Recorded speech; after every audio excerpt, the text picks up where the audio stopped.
Good evening, welcome to my channel. We're going to try to be doing, just simple syncretism, daily syncretism to understand how the universal mind expands and how there's only one mind in the universe that permeates through all the individuated aspects, and how that one consciousness manifests as the 12 zodiac signs. And the 12 zodiac signs relate to the 12 systems of the body. And those 12 systems of the body are all linked to an intelligence outside, within on the internal planes, but also astrologically and astronomically, as above, so below. So we're talking about the 12 zodiac signs. You know that the light that is the stillness, or the unified aspect, splits into two. And that two is the dyad, which gives us the sine wave, which is the sun's path on the ecliptic. And once it gives us that, it gives us a split between day and night, hot and cold. But between that split of two, there's 12. And within that 12 manifests symbolically as the 12 signs of the zodiac that were allotted that by the ancient seers, who prescribed over thousands of years of observation of understanding cycles of nature, understood that this eternal clock reflected the mind and will of the creator, or the consciousness beyond the universal womb, or the matrix, so to speak. That these 12 signs reflected the mind of deity and in man, and so made the perfect man or woman, which would be the 12 systems of the body, or Aries, Taurus, Gemini, Cancer, Leo, Virgo, Libra, Scorpio, Sagittarius, Capricorn, Aquarius, and Pisces. Now, the reason why there's been a huge split and division between religion and spirituality is because the organized religion, who has shunned all esoteric knowledge and ancient wisdom that unified all the separate schools of thought, which aren't really separate, but from appearance they are. They hid the fact that the Bible is founded on astrology, and how astrology all works with archetypes and psychology and behavior patterns, as well as seasonal patterns, and how they reflect the mind of God, and how in the Bible it was even Job told, it was told to Job, explain, can you tell forth the Mazzaroth? Basically, Mazzaroth in Hebrew means circle of animals, and the circle of animals is the 12 signs of the zodiac on the ecliptic. And that it was also said to know your signs and seasons, and are you bound by the Pleiades? Are you able to tell forth the influences of the heavens? Basically, that is a type of language used in the Bible. What it condemned was, like, from a more standpoint of like fortune telling, or like disaster, like basically just people that are charlatans, who are not real gifted, have true gifts of astrology, and they're just using it to sideswipe or something like that, because it is a holy science, and the holy science is utilized within ourselves to basically temper the soul, temper the personality, because when we descend into matter, we come from the more subtle aspects. So we have the 12 zodiac signs, and when you flip it onto itself, you have the 4 quadrants. So the 4 quadrants are fire, gas, liquid, and solid. So you see the most subtle being light, gas, air, liquid, soul, solid, body, matter. Because that is the lowest point of spirit, is the physical realm. And that inertia is known as a death. So when that intelligence is entombed, or within the womb of matter, it sets out on the journey to temper and perfect and develop each of these 12. These are the 12 zodiac, or the 12 stages of the alchemical process, or the 12 intelligences within yourself. So the initiate has to master from top to bottom, or bottom to top, all the signs of the zodiac within. So the true teaching is that you are all signs of the zodiac, but your sun sign is just your most temperamental sign, your natural sign that you're most prominent in. But you are a living being, always developing these 12 signs in any earth system, or in any toroidal field. We know that the physical manifestation takes place on the middle plane of inertia, and that's the realm where all the physical entities manifest their consciousness and their individuality, all individually descending the 7 planets or the 7 notes coming from do, re, mi, fa, sol, la, ti, da, from the highest down to the lowest, as that gas and light and vapor solidify and becomes earth or individual bodies. Now, the mysteries of Isis is that the human body, whether man or woman, is the universal uterus of the Divine Mother. Each body is a uterus that produces a soul or a Holy Ghost or an omnipotent presence of spirit. Once the physical body has done its cycle of necessity in the physical plane, it's able to transcend to those higher planes, just like earth and water is vaporized by the sun and transmuted into gas, which then produces lightning. So the crude vessel of earth and water are distilled and alchemicalized and internally vaporized until the soul is ready to manifest itself on the higher planes with the individual consciousness. So you are here to develop these 12 zodiacal intelligences as well as the 7 internal planetary potencies, just in the same way that the sun goes through the 12 signs of the zodiac, coming up in spring at 6 a.m. where everything is beautiful and resurrected, to Cancer and Leo in the summer in the northern hemisphere where the sun is at its brightest, coming down into Libra, which relates to 6 p.m. or the sunset. We have Set, Horus, and Set are always fighting. Then the sun, it goes down into the underworld and it resurrects. That resurrection is the whole mystery, because once the physical body has done its cycle of necessity, it is able to maintain its form and ability in the astral plane and be able to coexist with the internal beings that exist there before it reaches its point where it has to even tread onto higher planes of existence, higher realms, and experience higher velocities. Now, as I explained, each system contains the 12 zodiac. You can never escape the 12 zodiac. The symbols are universal. The potencies are always the same. And the human language symbols all come from higher planes of existence. All symbols, myths, truths, stories, all are the encapsulations of the highest truths that man has uncovered from his own self by exploring the nature of reality, which is a representation or physical manifestation of the presence of deity, which is the Divine Mother, Divine Father, combined into one, which produced the Christ. Now let's talk about the Christ. The Christ being symbolized by the sun, going through its 12 labors, or going through the 12 apostles, manifesting its dramas. Dramas because the sun is the personal being. The sun is the physical body of the spiritual potency of a personal intelligent being that transcends the limits of space and time, as well as the limitations of the realm of duality, or redshift, blue shift. Hence, that one thinking mind is beyond this physical realm, but also within it, in a continuous process of creation and spontaneous thought. That's why, Christ is within all our hearts. Krishna is within our hearts. Christ and Krishna exist as the super soul, which is the everywhere aspect that's omnipresent. And then it expresses itself as its individualized, localized aspect beyond the physical realm, and is the director or conductor, or basically the supreme ruler over the creation manifestation of all the forms on the physical realm. So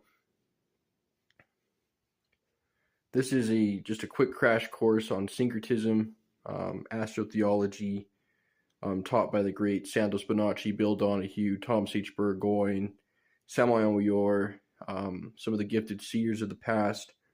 And we're just going to keep doing these little crash courses on esoteric science so that we can continue to gain a better understanding of the purpose of life in a world where nihilism runs amok, where everyone wants to, find a purpose in materialistic things, not understanding the physical realm is just a temporal realm of preparation. Some call it a probation, some call it a gestation period. But like I said, the mysteries of Isis is we are in the Divine Mother's womb, the universal matrix. And once the shell cracks, based on our faith and work, just like the Christ says, faith without works is dead. So you need both. You need faith and works. You need to understand higher realms, believe in it, have faith, not believe, but just have an inner knowing. To have faith means to place the probability of higher truths and higher functions of reality, and to know that their possibility is imminent based on the observation of your own self and your own being.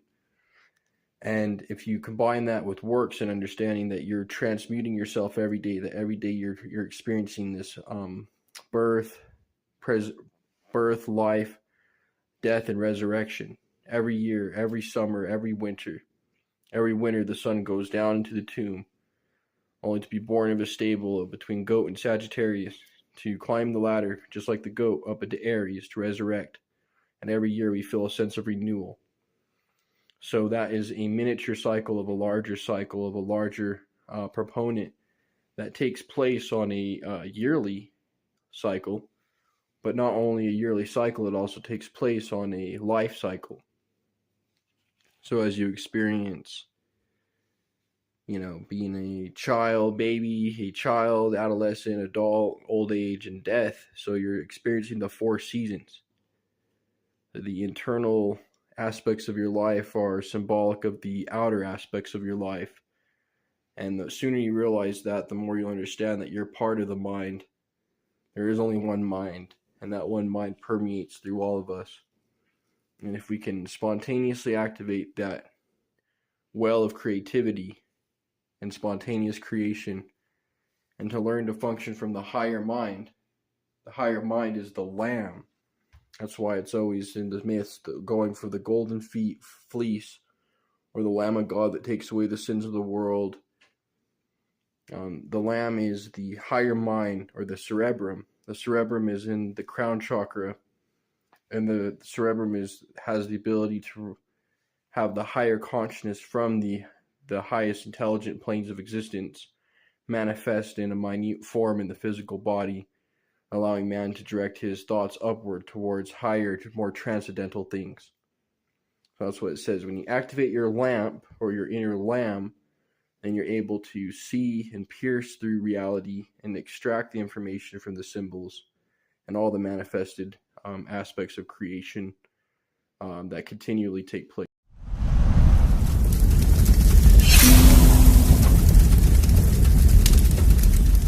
Today we're going to be looking at the sine wave, the electromagnetic field, from its 12 aspects, or its 12 factors, the 12 zodiac. We have the sine wave starting in Aries, Taurus, Gemini, Cancer, Leo, Virgo, Libra, Scorpio, Sagittarius, Capricorn, Aquarius, and Pisces at the feet. This is Jacob, the hill catcher. This is the blueprint of the dyad, the emanation from the one. So the one becomes the two.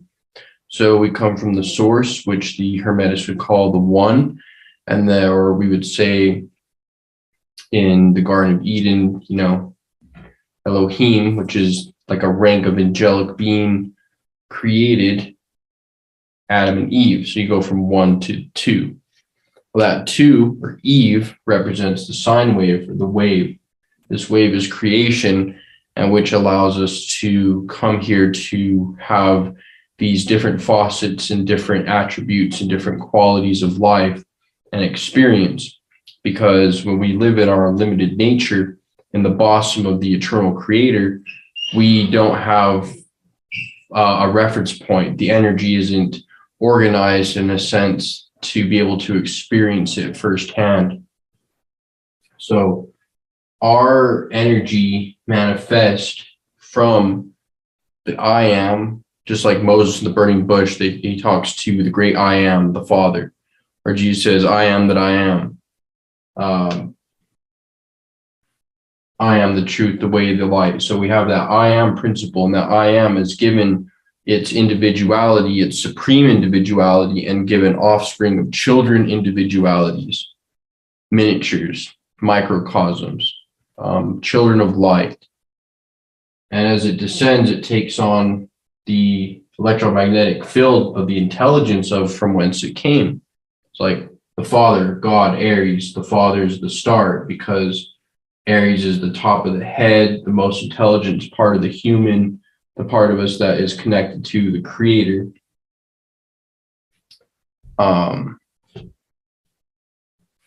Always display of these two being godly, the Gemini being like man, the creation, and going through the stages. So you have Abraham, Aries, or Moses, because Mars rules Aries, overcoming the bondage of Egypt, which would be the lower nature or the physical realm, or the cold aspect of the sine wave. The sun conquering winter, liberating the life seeds, regenerating, because this sine wave is basically a blueprint of our life experience. We're born in Aries. This would be the child, baby of the zodiac, children, adolescence, adulthood, old age, then winter. And we start off with a bang, boom, cardinal. We begin with our ability to understand, cognize our I am, because the motto of Aries is I am. So that energy manifests as I am. So when it comes to initiation to the mysteries and going through the 12 stages of the alchemical process, the soul's on a mission to manifest the philosopher's stone, which is the soul itself. We come on this journey to develop these 12 latent qualities that always, when I say latent, I mean we're not consciously using each one. Like, we have to master Aries, temperance, of patience, of being an individual. We have to understand our reality from a personal perspective. And when we develop our I am, or our personal point of consciousness, we master initiation of Aries, or in alchemy, calcination. You have Taurus. Taurus would be the bull. It'd be the ability to be able to understand that you are, so you may acquire. It's like being able to comprehend the ability to manifest in the physical earth realm, hence its earth sign, and be able to be a soul witness within a physical body and maneuver in it and understand what it means to be God in the flesh, or consciousness or light in the flesh. And, Moses says, stop worshiping the golden calf, signifying the sun or the ages moving from the age of Taurus, the age of Aries, blowing the ram's horn. And then we start in Pisces, where we start talking about Jesus being the fisher of men, John the Baptist in Aquarius, baptizing the man with the pitcher of water, going to the upper room, which means the higher consciousness, to remember the lessons of Aries of the time of old. We're always going through this cycle on a daily basis, and our initiation, our inner divine trainer, our inner divine consciousness is trying to allow us to develop these 12 intelligences.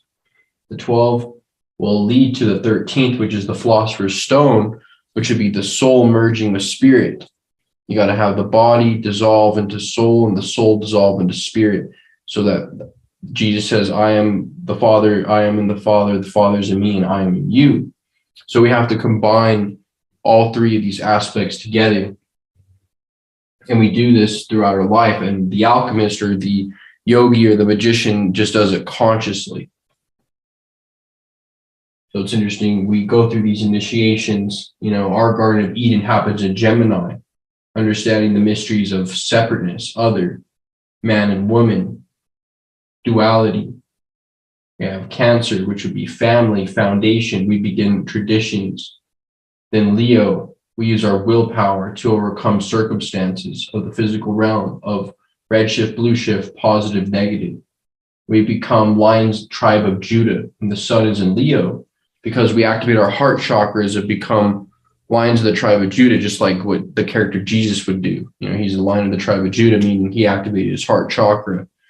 The sun in Leo at 12 a.m. or 12 p.m. when the sun is super bright, right in the middle of the sky, symbolizes the strength and power of God, power of the Creator that is within ourselves, within our heart, of unconditional love. And when we develop unconditional love, we start activating our heart and emotions and astral body and develop a bhakti, more of a yoga of devotion to the Creator. And we go through Virgo, of course, distillation. The 12, these are the 12 processes of alchemy of calcination, consolation, Taurus, fixation, Gemini, dissolution, Cancer, digestion in the Leo Virgo area, but then distillation. Because don't forget the spinal column where the seed is born in Bethlehem of Virgo is a distillery. We must distill and vaporize the energies up the spinal canal to help activate the 12 cranial nerves, which are connected to the 12 physical aspects of the body, the 12 signs of the zodiac, the 12 processes of alchemy. And on a daily level, it's even the 12 hours of the day, 12 months of the year. And when we read the scriptures, we have to look for the 12 to understand what is it talking about. It's talking about all of them, but usually it's talking about a specific one at each time. So the initiate starts his journey, Aries the warrior, taking that leap of faith of I am to gain the individuality of the soul. The soul descends into the physical realm.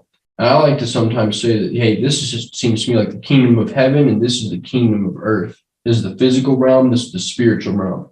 Transcendental, mundane. Not that these are mundane like negative, but just the fact that this is the winter aspect of the zodiac sign in the northern hemisphere. And this would be the spring and the summer. And this is where, Jesus is being tempted in the wilderness by the devil, saying you can have all the kingdoms of the earth if you worship me. And, Jesus represents this part, the devil would represent the dark half. This is just the shadow of the light representing the dyad to give us the experience so that we can grow, so that we can understand the difference between good and evil.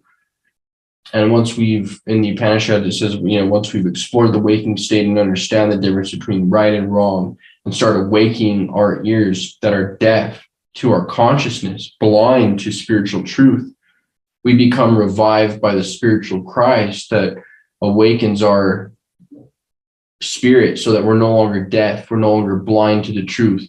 Yes, the Christ, the healing power of the God can heal blindness, physical blindness. And yes, the healthy aspects of the sun can help in that regards, and raising the chrism also heals the physical blindness, but also raising the chrism and practicing and following the ways of the solar Christ is healing us from our spiritual blindness, from our physical death. We are Lazarus.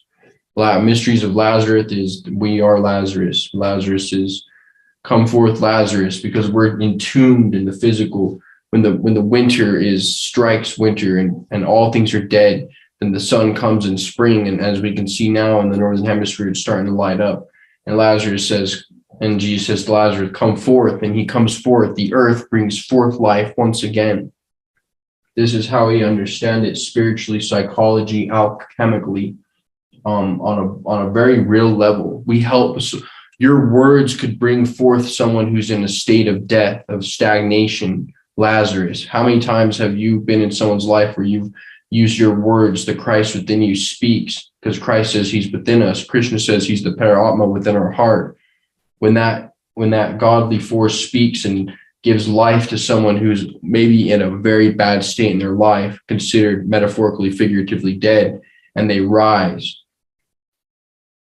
This is how we have to understand it alchemically.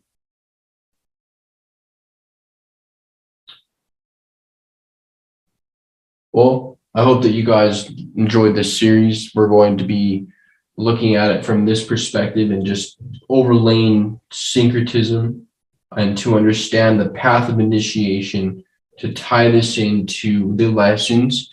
So we have an overview of what we're doing, where we're going, how we're going to manifest the 12 intelligences, how we're going to activate the 7 planets, how we're going to organize our zodiac structure, overcome our defects and vices, and start developing the royal yoga of emotional devotion, service to creator, analytical study, studious inquiry, and action, karma yoga, acting, doing physical things, combining all 3. Now, of course, we all have one that's more strong than the other. We're going to find out how we can get to the appropriate path. So if anyone has any questions, please inquire, and we will be learning how to, because right now we're in Pisces projection, and there's a 3-part series to this because this has to do with the golden solar body, the supernal body, and projection into the final one, which would be the 13th. We'll go into mysteries of Ophiuchus, Orion, slain Medusa, understanding how to actually gain control over the lower impulses of the mind, tap into the coccyx sacrum, where Manly P. Hall says the secret of human evolution is hidden, according to Occult Anatomy of Man.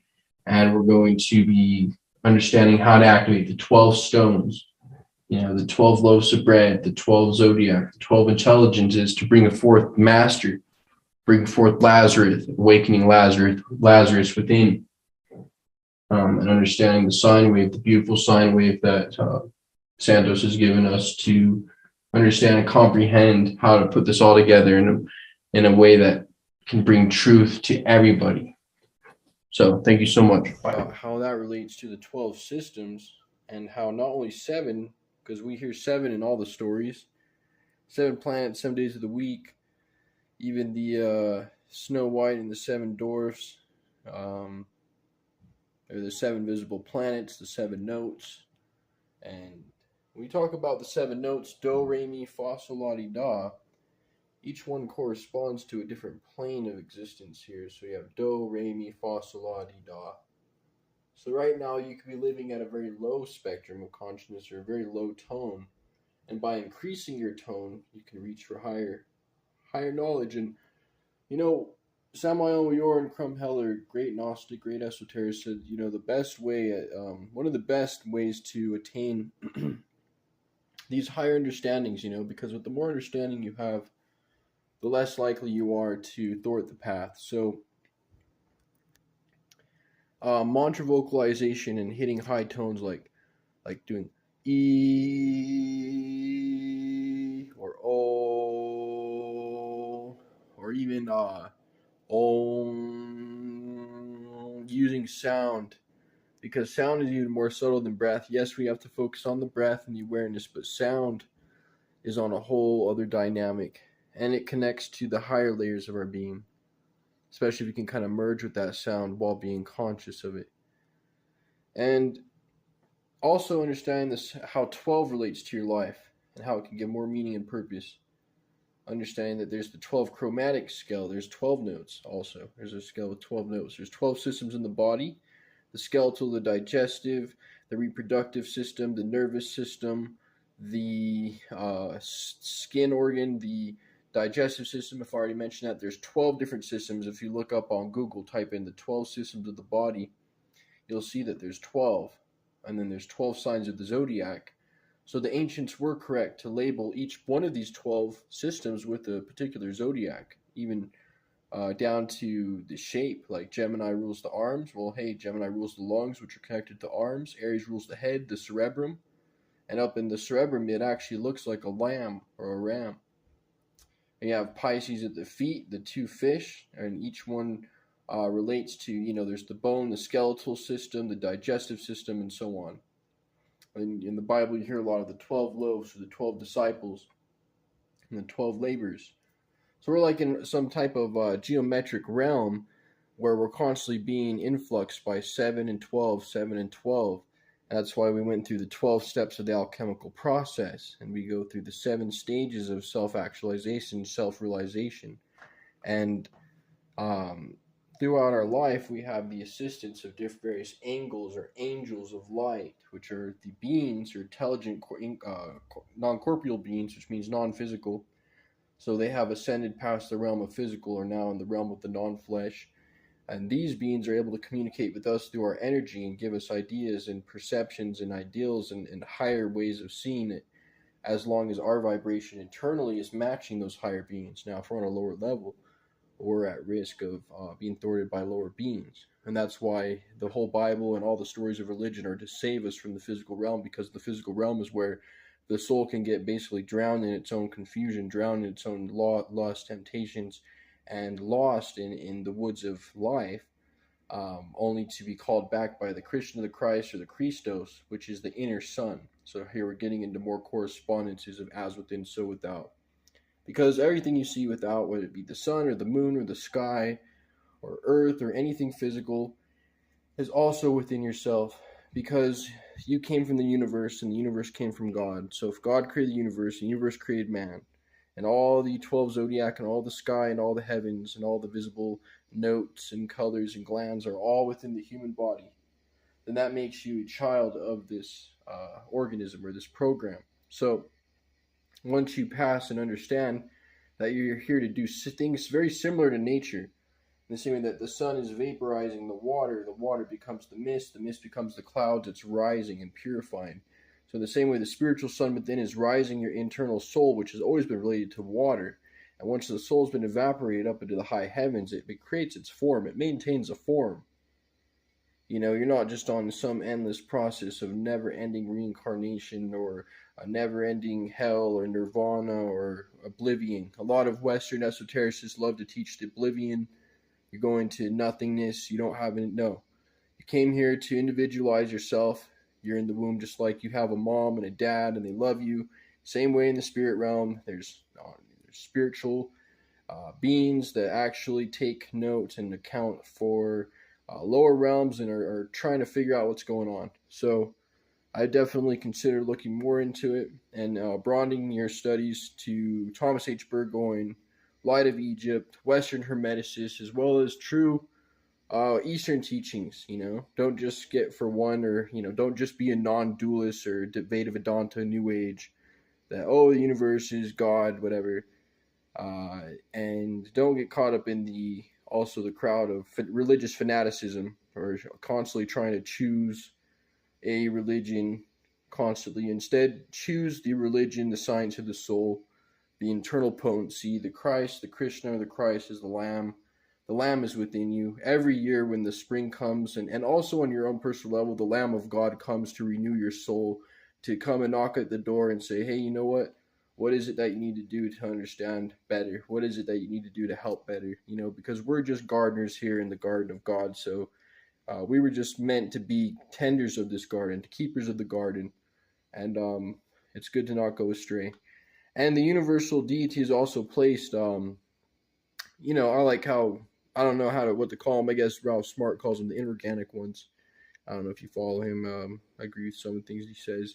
And the inorganic ones are created by beings that are essentially here to be the opposite side of the chessboard, basically, so that it creates attention. But a lot of these souls are departed souls that were once at higher stages of consciousness and chose to become individualized, independent, and submerge themselves in lower dimensions to the point where they've almost been fully cut off and have started to wage war against the higher consciousness. So take that on for a ride for sure. So there's a lot more that meets the eye to religion. It's not just going to New Age or becoming atheist or becoming nihilist or, saying you only live once or saying you're reincarnated. None of it's actually true. It's all lies. They've just kept the secret from us from all until now. So if you look, seek, and you shall find. Knock and the door will be opened, and see you in the next video. Today we are going to be talking about some new information. It's not necessarily new, but it is from the Hermetic school of Thomas H. Burgoyne, C.C. Zane, as well as Illuminated Brahmanism. It is the Hermetic philosophy of how the soul is created and differentiated from the whole, and how the soul goes through a process of involution down through some of the highest states of being down to the lowest, being a mineral. Goes down up from the mineral to the plant, to the animal kingdom, and then taking a final stop at the human kingdom, in which this life prepares us for the next dimension. So let's get into this information. So, one thing, what is the soul? So the soul is a individual, eternal, immortal unit of consciousness, of being, that has eternal progression, which means that once it's created, its destiny is eternal progression, and it's immortal. So the soul is not it's not allowed to stagnate. There's been a misinterpretation of the teachings of, let's say, reincarnation, or exactly how many human lives that you receive. We know that in the Vedas and the Vaishnava tradition, and esoteric Vaishnavism, we understand that there's higher spiritual, they call them higher spiritual planets. Once you die from the physical realm, you'd manifest on the spiritual planet that you would most be akin to, due to the law of affinity, or the law of attraction, or inner outer. You go to where you are, whether that be a low astral hell, or an astral slum, or a lower material planet that's even more dense than here. Some say this is the densest you can go in the spectrum. However, there's some say that there are more physical realms below. But even in the astral realms, there are different variations of the level of consciousness and being, and how you're able to function there. So the idea is that in the beginning, before the individuation of the soul, before the soul took itself out, or was taken out of the whole and made an individual unit, unlike where some say that the entire whole is just fragmented itself and lost itself in a Maya illusion, and as each individual unit wakes up, then the whole is recovered. But in this situation, we're coming at it that in the beginning, the positive, negative, wisdom, love. In the Hermetic tradition, the masculine force is the wisdom, and the feminine force is love. The more personal aspect, the creator, and the more logical, superpersonal aspect. Together, it forms super interpersonal. So a lot of people say that, God or the creator is just energy, or an impersonal force. Now, it does have impersonal functions and impersonal machine-like type of mechanical aspects of itself, but the cause behind it, or the knower of the field, is always personal. Hence, we're personal. Personal cannot come from something impersonal. So we have the father-mother unit as one. This is before the soul's individuated.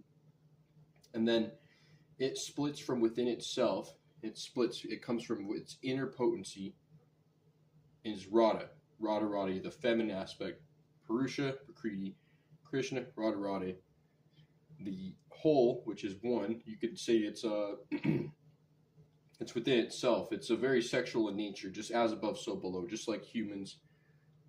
There's this positive and negative polarity here that splits into positive, feminine, and then when it comes together, it creates individual soul. You could say the first individual soul in Western esotericism would be akin to Adam or the Christ, but essentially, on a more individual microcosmic level, as we all have our individual spiritual family tree, so to say, going on, we also, this is us. This is our individual soul, and how it splits from the whole. And this is still, it's in and of itself, its own individual selves. There's still the father wisdom, the mother love of the universe, and that womb of creation, that matrix, creates a gestation or fermentation place for souls.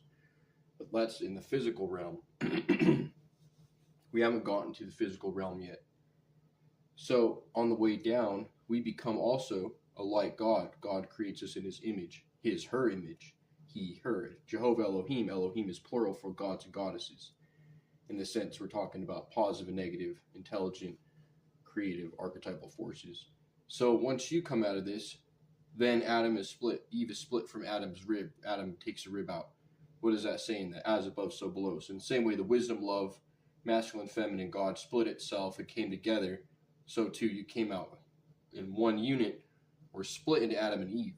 And in the Egyptian rituals, in ancient Egyptian times, these would be the candidates. Adam and Eve are cast out of the garden. What does that mean? They're cast down the 7 planets, and they go down to the 7 chambers, from the angelic to the archetypal to the mental, all the way down the astral steps. As we come down the astral steps from the 7th dimension all the way down to the first entering the physical realm, losing, and there's a split. We are then split from our divine counterpart, the Adam and Eve. So this is before physical creation. Once you're split, then they're sent down. So essentially, you were masculine before you incarnated as a male, and you were feminine before you incarnated as a female. If your outer appearance in the physical realm, if your polarity, your outer appearance is a manifestation of your inner polarity. So essentially, in the school of Thomas H. Burgoyne and the Hermetic teachings, ancient Christianity teachings, and in this school of thought, the soul has a gender before physical incarnation. What happens then? The souls go down to the lowest point, going down through the kingdoms, the salamanders, the sylphs, the Undines, the water, finally the gnomes, entering mineral, plant, animal, and then finally human.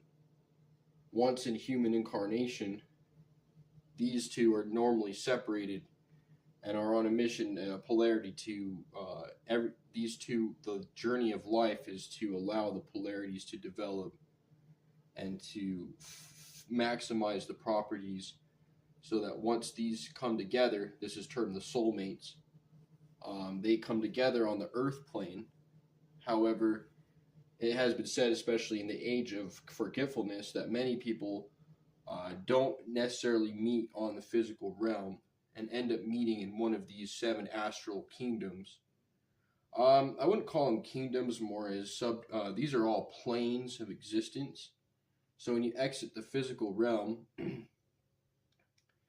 usually people leave in 2s, just like the operas or the ancient Orphic, or I can't remember which mysteries, but in one of the mysteries you leave in 2s, the swans, the mysteries of the Adam and Eve. You left the Garden of Eden together, were cast out, were guarded by the cherubim of fire, and were told, to come back, you must, you have to plow the field, work it from the sweat of your brow. It's talking about the soul coming down into this physical realm, which is a death to the soul. You come down all from the highest heavens all the way down to a rock, and then up into human. And you only live one life here, regardless if it's good or bad. You're not going to heaven or hell, or necessarily a oblivion. A lot of the Eastern teachings, or even Western esoteric science, has now taught us that the highest state of consciousness is spiritual oblivion. But even Helena Blavatsky first was quoted to promote a doctrine of non-reincarnation, and that the soul only lived once on the physical plane as a human to prepare it for these astral realms. Now, these various astral realms, you are various on depending on your merit, depending on your character. We're going to be going into that extensively in the next videos. This is just an introduction into some of this new information that's already been publicly it's already been out in the open. It's nothing's new under the sun. Then just the different idea is that you experience your consequences, your karma, or your individual need to overcome certain aspects of yourself. They're dealt with in these astral planes. You no longer have access to the physical realm once the physical body died, because the physical body is the crucifixion of the soul, and the 4 elements on the cross of the T of the body, once crucified, has to enter these astral realms. Once here in the 7th astral realm, you have to die in all these astral realms. There is death, there is life, there's activities, there's jobs, there's clothes, there's all different kinds. It's just in the same way that you have dreams where there's buildings and clothes and things to learn and activities. In the same way, that's where you go when you die, except you won't ever return to a physical body. So this physical world was preparing you to enter these higher spheres. Now, these are not all positive. There's still, you could be stuck in paranoia, or all kinds of mental or psychological or emotional, spiritual disorders, and experience discord and disharmony in any of these planes until you finally die on the 7th plane, ascending the 7 rings of the cycle of necessity, because this is all the cycle of necessity. Cycle of necessity starting at Aries, Taurus, Gemini, Cancer, Leo, Virgo, going all the way down into physical incarnation at Libra when the sun sets. This is September when the fall happens, or 6 p.m. when the sun sets You're going down into the tomb, down into the mysteries. It's the born in the spirit realm in these months, spring and summer, Aries to Virgo. And then these are the physical incarnation when things are getting dark, when the sun is setting. The sun is entombing itself in physical matter, the four elements, to triumph, to reconcile the difference between these polarities, in which return to whence it came, because it's eternal, immortal, progressive, individual. You don't go into the cosmic goo, you don't go into oblivion, you don't reincarnate. You're going to incarnate, or you could call it reincarnation, because your life is going to be very similar here as it is here in the physical realm. If you don't get past astral realm 2, 1, 2, or 3, a lot of this is real similar, doing a lot of activities. There's such thing as earthbound souls, where you disincarnate from the physical body and you're left wandering around the subterranean astral realms, trying to experience vicariously through others the vices that you are still attached to. So this is why you have to prepare in this life for these subtle realms where you can't even eat meat up. You can't eat meat. You can't do lustful activities. You can't harm others. So the more you purify your life here and prepare and let go to understand the cycle of necessities, to always progressively let go, so that when these astral planes, you're able to understand the conception of rising up the 7 rings. I mean, in the Hermetic traditions and esoteric science, we always know that we're coming down the 7 rings and going up the 7 rings. You know, they have us thinking that we're going to constantly just be focusing on the physical realm for eternity, eternally reincarnating 108 times, or you're reincarnating through your grandchild, or you're going to be going to hell, or you're going to merge with the infinite consciousness and lose your individuality, or teachings of no self. And the thing is that is actually retarding your progress, to know that you're going to have to transmute the lower gross into the higher, because these astral realms are higher velocities of life. There's still houses, there's still jobs, there's still relatives, there's still people, there's still necessities. It's just certain things in this realm, as we go in the physical realm, has 64 laws. Next plane existence 48, next 36, 24, 12, 6, and 0. And that has nothing to do with laws of morality. We're talking about laws of fixations, laws of how this realm works. For example, in these realms, teleportation and aerial travel is number 1, but the most common thing is walking. And then in the physical realm, same here, we have airplanes, buses, trains, but we end up walking around anyway. And like I said, a lot of this information can be found Illuminated Brahmanism, Thomas H. Burgoyne, Light of Egypt 1 and 2, C.C. Zane, my website, innermysteries.org. Check out the new book, Divine Mysteries of Existence, link in the description. And also, they were going to be going extensively into this. Check out the Academy, Santos Academy, and find out more about the soul's origins, and see how we actually have spiritual parents and a soul origin, and that how we actually appear in these astral plane, this plane of existence in the astral plane, right after the physical death. It is actually a spontaneous transfer from the physical realm to the astral realm. And if you haven't built your spiritual body, then you have to build the spiritual body in the astral plane. The thing is a lot of functions, very important aspects of life happen in the physical realm, and it's easier to advance here. You have a lot of time and focus and consecrated energies to focus on the development. So a lot of people miss out on the opportunity of the physical realm. That's why understanding the mysteries and living life in service to Creator, service to humanity, love your neighbor, love God more than love God just as you love yourself, love your neighbor. These teachings help you understand how, if you follow the teachings of Christ or Krishna or the higher consciousness through the prophets and messengers or the seers, the sages, they're all helping you prepare for this plane of existence. And if you read the books that I mentioned, it will explain how and why this was misinterpreted, and how we can understand things from another perspective, and how even if the other schools of thought were teaching maybe something that was misinterpreted, such as how many times reincarnation is necessary, or if reincarnation is necessary, or where the origin of the soul, or where you're going, or the gender of the soul, it was only due to a misinterpretation. It was only due to some of it wasn't out of spite or on purpose.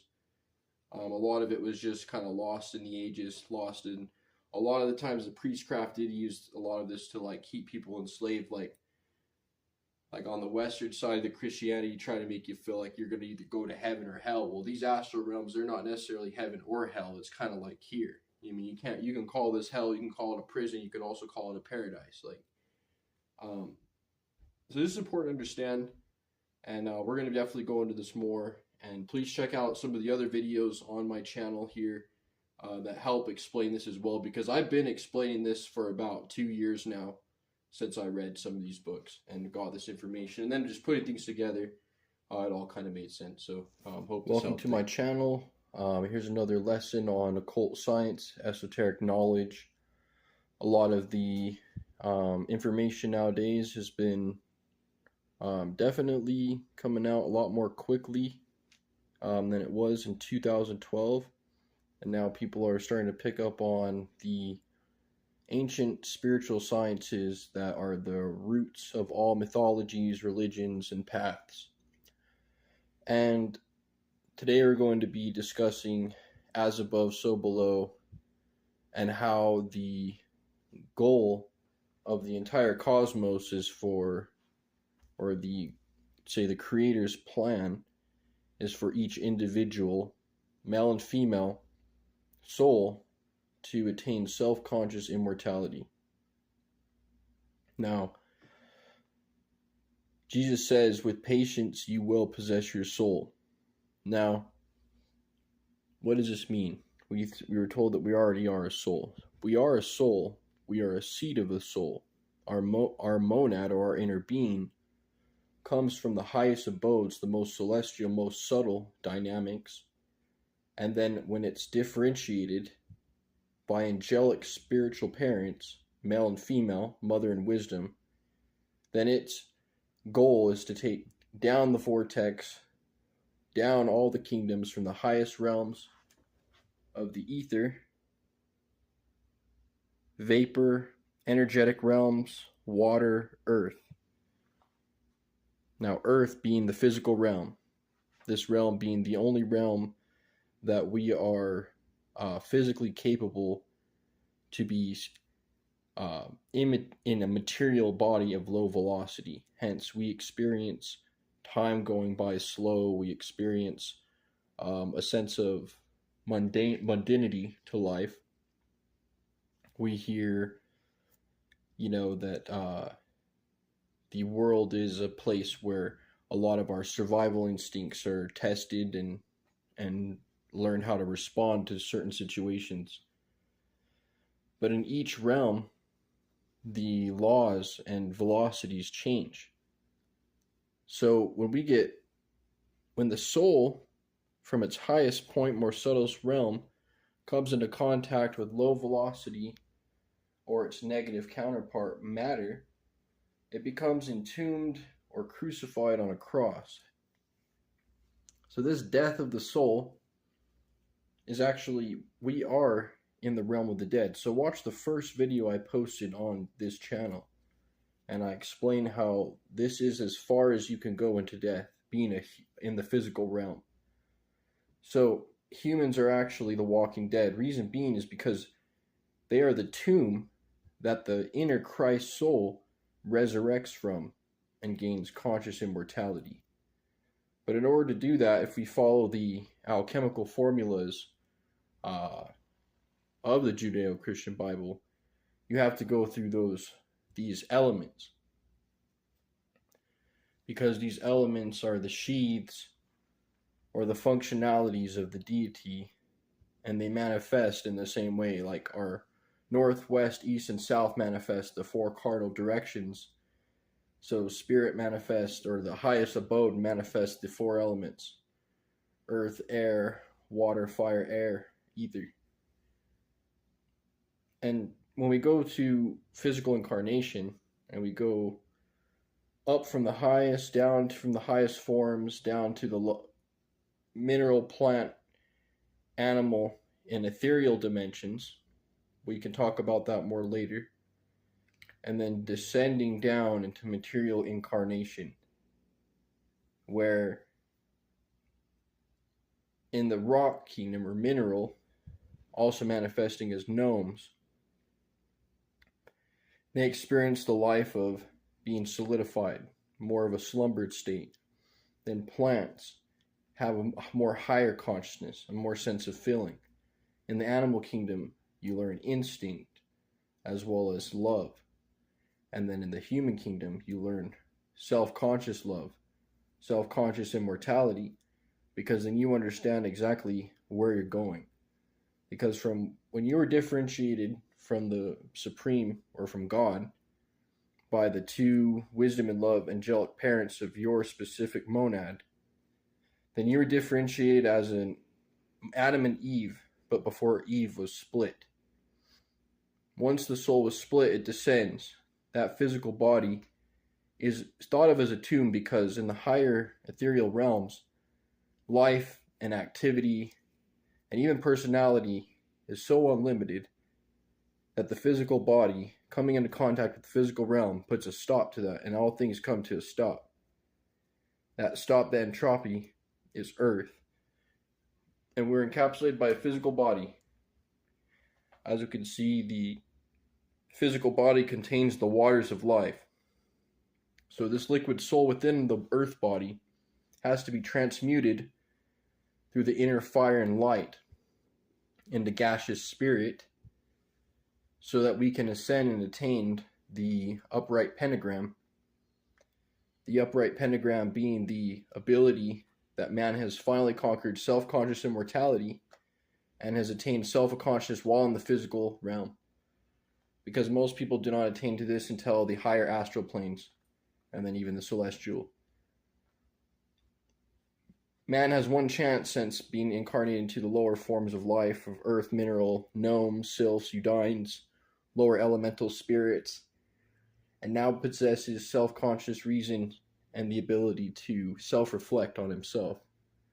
This self-consciousness, this inner seed, is the fire within, which is the inner part of us that's the sun on the outer side. As within, so without. The sun that we see in the sky is the outer symbol of this inner soul that evaporates the waters in our body. The waters in our body are our soul, and we must transmute it into spirit. Hence, John the Baptist says, the one that comes after I is more worthy, is not worthy to unbuckle my sandals, i.e. Pisces sandals being the feet. He says, the one that comes after me, I baptize you with water, but the one that comes after me baptizes you with fire and the Holy Spirit. Because we need to ascend from the earth to the water, to the fire, to the air. And this is a very patient alchemical process. And life, based on your thought atoms and your thought vibrations and your feelings and emotions and your actions, you attract the circumstances that help this process take place, with the end result being the solar body or the self-conscious immortality in the higher realms beyond the 7 astral planes. Once you're a physical human, you have had enough experience to transcend into the astral planes, but in the astral planes are still not perfect realms. They still have suffering, pleasure, pain, and they're still physical realms. It's just that they have higher velocities and there's less laws. For example, density doesn't apply there, hence you can float. Teleport, transport. Here you have to wait for the bus. Here you have to drive to work. So in the astral plane, things are a bit different. And we're conscious of this because we can experiment with this ever since we were able to remember our first dream.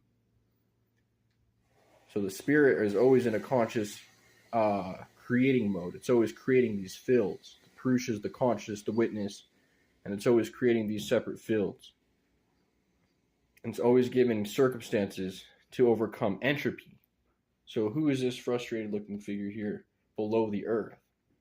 That is the black satellite, which is the no to the yes of the sun. The sun says yes, the darkness says no. Entropy serves a purpose, because if that disintegration principle didn't happen, nature would not be able to recycle energy.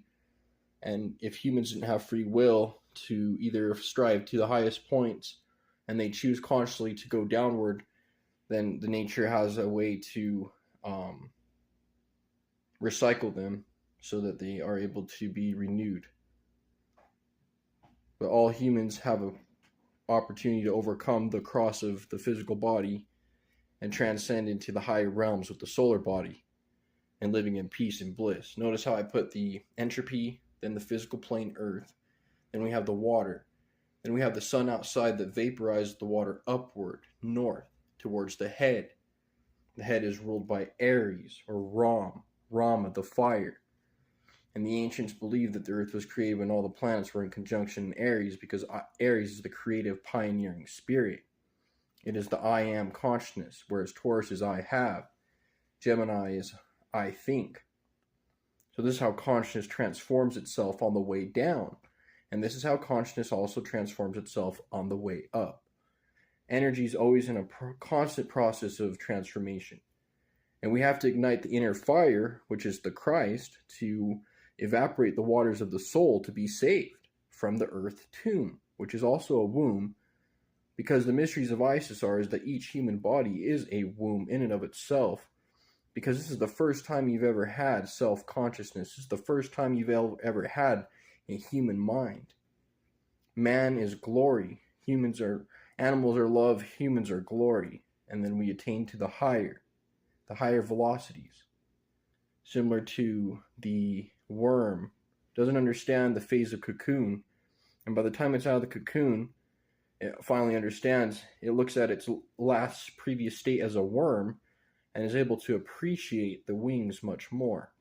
Hence, man will once again gain his metaphorical, metaphysical wings in the higher velocity realms and be able to attain conscious self-mortality with using the virtues of patience, love, and wisdom, and igniting the inner fire through the powers of chastity, self-reflection, self-remembering, and having a devotional attitude to the most highest ideals that the human mind has been able to comprehend.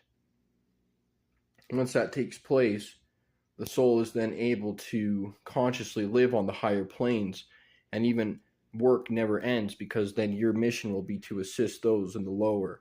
One will never go, a true bodhisattva will never attain to the highest, or if they attain to the highest, they will always continue to dial down to the lower planes to liberate souls.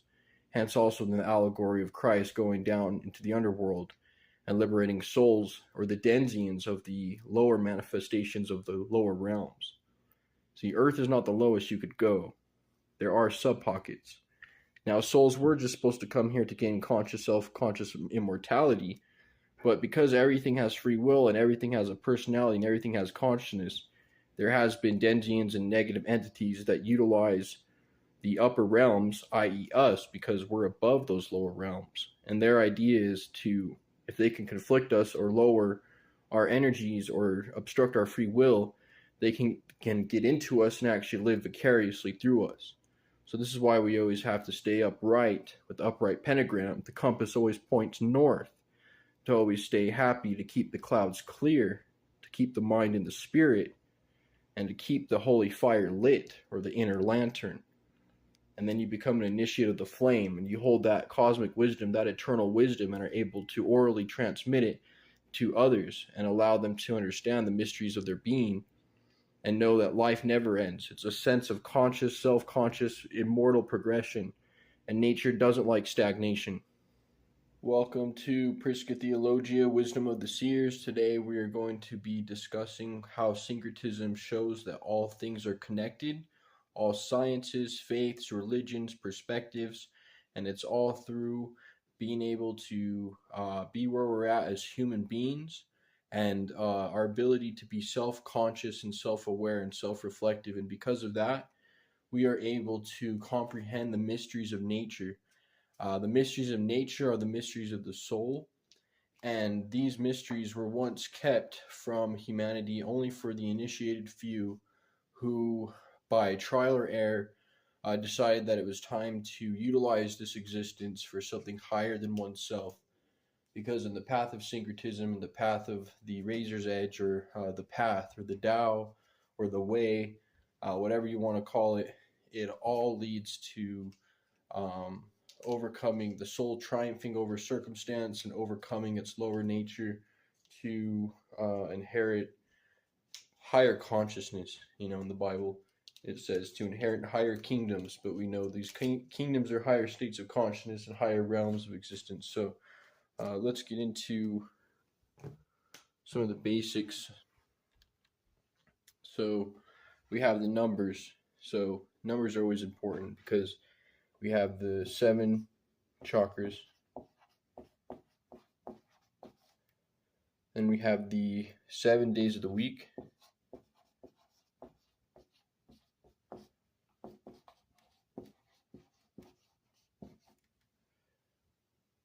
Okay, we have the 7 visible planets.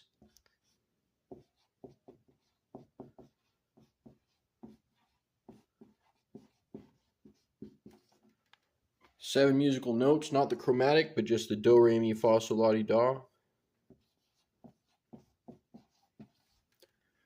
We know that 7 is a very aesthetic number, and 7 is always appearing in the stories and the myths. We have Snow White and the 7 dwarfs. We have the 7 chakras of the people of the Indus Valley who understood the nerve centers. And as we evolve, we understand more and more even the 7 colors of the spectrum. We have 7 colors of the rainbow. Red being at the bottom, ultraviolet being at the top. In the same way of the 7 chakras, the root chakra being red and the crown chakra being ultraviolet. Now, the chakras are much more than just imaginary orbs of light. They are actually where the nerve centers of each of the 7 glands. That brings me to the next point. The 7 glands. These 7 glands are where the nerves concoct and form and create a plexus. And we know that the physical is just a manifestation of the invisible. So you have the 7 chakras, which are the astral energy centers, which give form or birth to the physical, because all things from the invisible spiritual are what give cause and effect and vibrance to those of the visible. So here we have the 7 glands. So we have the pineal and pituitary in the brain, the thyroid gland in the throat, the thymus gland near the heart, and you have the adrenal gland in the solar plexus, and then you have the prostate, uterus, and the genital gland. Now, these are the 7 centers where energy expresses itself, and as a fully functioning human being, it was always wise to raise your serpent on the staff. There's the money sign. Everyone's right now, always looking to gain extra money or material means, but the money sign is much more than that. It is the serpent on the staff, because what we're supposed to do is be earning our potential, but that potential doesn't just come without, because as without, so within. The without is just a reflection of the within. So we have to raise the serpent on the staff. Why do we have to do that? Because it was said that Moses raised the serpent on the staff on his mission to save the Israelites from bondage of slavery from Pharaoh. It also says the Son of Man must be lifted up as Moses lifted the serpent up. And as well as, even though some of the fundamental Christians or traditional Christians of today hate on the 7 chakra systems of the Hindu or the Indus Valley, however, there's no need anymore, because with the knowledge of syncretism and the ability to comprehend, we can understand that all of these, there is only one truth. There is one truth in existence, and that truth trickles down and is perceivable based on the level of consciousness of each entity. So therefore, animals have a hard time of perceiving religion or philosophy. Human beings are the only ones that are capable of being philosophical. So we have to master all 7 of these. 7 days of the week. We keep going on these 7 days. Every 7 days there's a cycle. Every 7 days we go through the 7 planets, the 7 visible planets, each one corresponding to a note, each one corresponding to a chakra, each outer part, a part of you.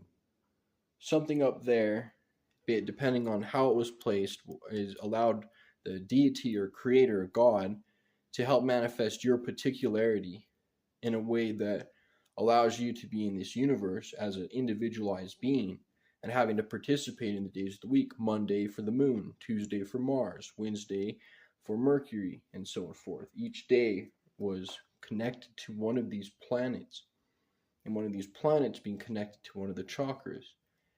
So it was said that, as we descend the 7 planes of existence, which is Jacob's ladder, on an external or internal point, the soul descends and is split into Adam and Eve as it descends down into matter. And then it gains self-cognizance. Once you gain full cognizance, and the lion and the lamb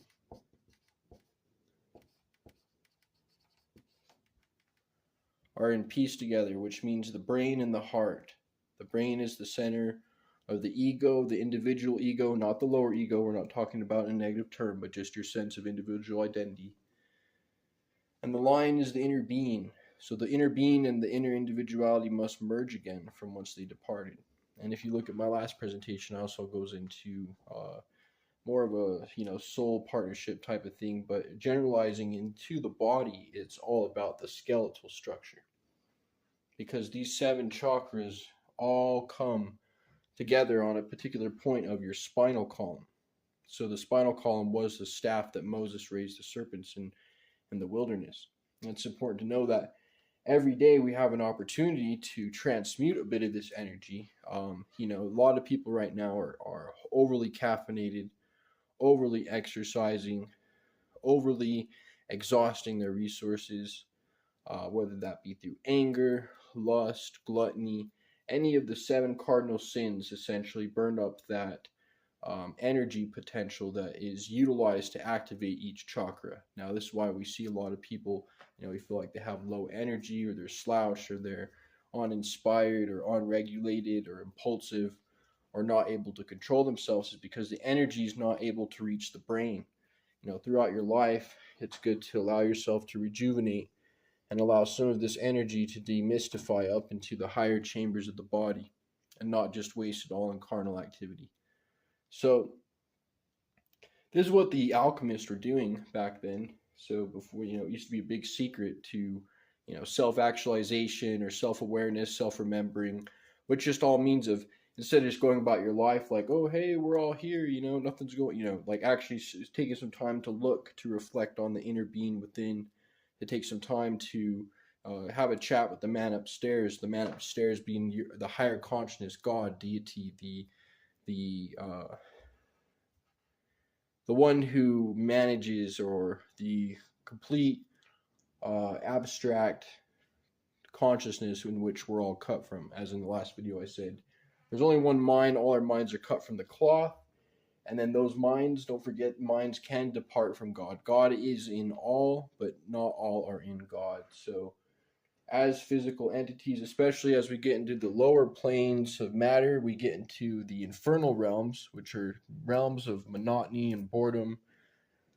These realms tend to be more restrictive and harsh, so therefore you're not able to function correctly. So in order to ascend, you always have to be learning how to progress, because the soul's destiny is eternal immortal progression for eternity, and full intelligence, individualized consciousness, to forever in quality the same as the creator, but in quantity not the same. So there always be the premium subordinate. We're just the subordinates, we're the servitors, the individualized consciousness, because our egos have to manifest in a form on each of these planes of existence. Just, you could die in the physical realm, and, you're either going up or down. So if you're going up, you still have to manifest in a form. You're not going to just be a floating head floating out in space, or what they would term space, if you even believe in such a thing, as there is, space is just Prakriti. Space is the field, and the knower of the field is Purusha, which is the spirit. And that one unified spirit separates into the 7, and that 7 are the 7 virtues: justice, mercy, splendor, judgment, fudensity. These are all the 7 archetypes that hold our reality together on a anagogical, eternal spiritual level and allow all forms to manifest in a way that they do. This is why there's so much order in life. Everywhere you go, you see order and organization, and everyone is striving to be better, even if you're considered a materialist or some sort, maybe you're not so philosophical or religious, but at the same time, you're still accessing, your highest potential little by little, so that one day you will ask yourself the fundamental question, who am I? Just wanted to go over a few things regarding the astrological significance of the sine wave, the winter months of January through February, Aries and Taurus, and how it relates to occult esoteric science, and the cycles of initiation as the primordial soul is individuated from the one and is then sent on a journey down into matter to overcome circumstances, trials, and errors that it may have picked up on its descent.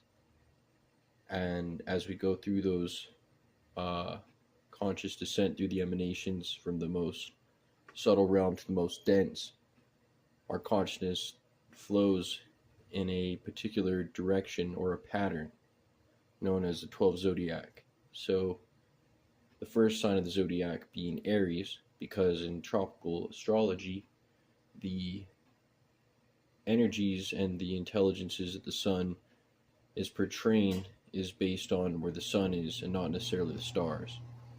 So hence March 21st is always where we receive the Aries energy, as well as 6 a.m. in the morning when the sun first comes up. So we have Aries, the ram, which is the cerebrum, which is in the body, but also seasonally the Lamb of God, which equals the higher mind, because the Lamb of God takes away the sins of the world, which is also the sins of the body. So not only does springtime create a magnificent renewal and resurrection of all of the latent forces that took place in the winter months of January and February, but also it is the mechanism within the human body, or the higher mind, that activates the same instruction. So Jesus and John the Baptist both are Aries in this case. Now, symbolically, why? Why is that? Because John the Baptist is in the wilderness, and he is a pioneer, and he is has a lot of exuberant energy. And when the Christ tells them to drop what they're doing, at the drop of a hat, they stop what they're doing and they get up and follow.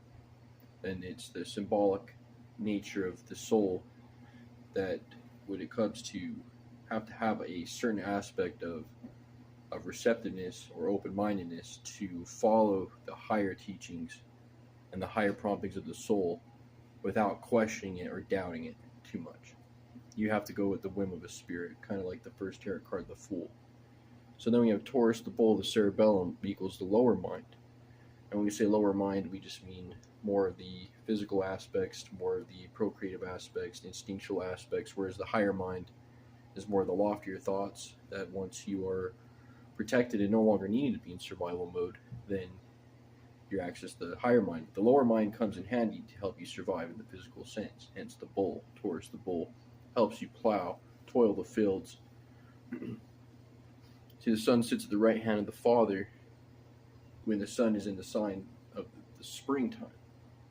The sun sits at the right hand at the right hemisphere of the brain, at the right hand of the Father, which is everything that is happening outside of us is happening reflectory within us. So we have Taurus the bull, which is the cerebellum. See, the words also carry the connotations of the energies that they're associated with, which is the lower mind. We have the sine wave, which starts out in Aries at 6 a.m. and goes up and then down. The middle line is the plane of inertia. So this middle line here is the plane of inertia, 6 a.m. Aries starting here, lowering all the way to Pisces, the feet. This cycle of necessity is how not only our physical body reacts, but also our primordial existence inherits its unique individual self as it descends down from the spirit realm down into the physical realm. And man becomes merged with beast. Mysteries of Sagittarius, mysteries of the winter months, the going down into Hades, going down into the lower realms, aka Earth, to mend the seven chakras or the seven metals, or to overcome and transmute the seven vices. Like I said, when we descended from the primordial realm, we picked up various habits and behaviors. As we came up, our first human incarnation is our life. That is an emanation of our environment, astrologically, our the way in which our parents encountered each other and did the procreative act, as well as the soul's individual unique blueprint. So there's a couple of different things that go into your individuality. But essentially, on an exterior level, we have January and February in the northern hemisphere. We have winter, cold, rain. This water is the baptism, or John the Baptist's baptism. It says, "First I come to baptize you with water." Then the inner Christ says, "I'll come to baptize you with fire," because these inner archetypes are actually higher transcendental beings on higher levels of existence, but they permeate through symbolic reality. So in the physical plane, we see this through various aspects in our life. We see spring every year, but also we have our own internal spring. We have our internal winter, our internal cleansing. Hence, all the allegories of gardening or agriculture can be related to us on a psychological level. So, cleansing of the lower impulses and the emotions. So the higher mind gives man dominion over the animal nature. So these winter fall months, winter, anger, depressive states, bad decisions, it's winter cold months, but these struggles are the raw material used to transmute these vices that we occurred from coming down and descending into density. See all my other videos on the way that the soul descends and how it accumulates these various garments of necessity, of either positive and negative, sometimes one over the other, and then as it comes down into its human incarnation, whereas true occult teachings assert human incarnations for the soul, only one is needed to develop the appropriate reasoning faculties to be able to function correctly in the higher realms with knowledge of self. So there is a return to the Edenic, positive, blissful states of consciousness, as long as we follow this plan, the sine wave, and transmuting the lower to the higher, always evaporating, always progressing, eternal, progressive, immortal. Learning from books of like Thomas H. Burgoyne, Light of Egypt, both 1 and 2, and then understanding the Deveda side of Eastern mysticism, understanding that you maintain your eternal individuality throughout your eternal journey, and it's progressive. And